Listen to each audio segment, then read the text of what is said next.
Mikey Quinto says convo with Paul was confirmation of closure.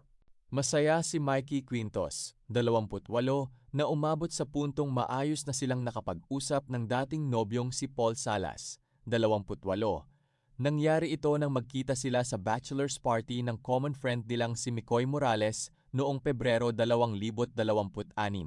Pero nilinaw ng Kapuso actress na bago pa iyon ay nagkaroon naman sila ng closure nang mag-break sila noong summer of 2025. Hindi siya closure na usap.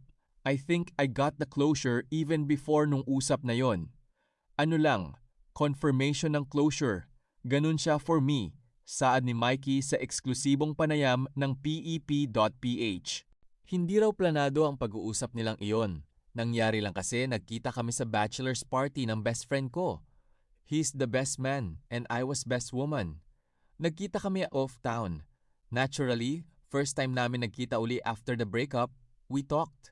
Mas nakahinga siya ng maluwag nang makapag-usap sila ng ex.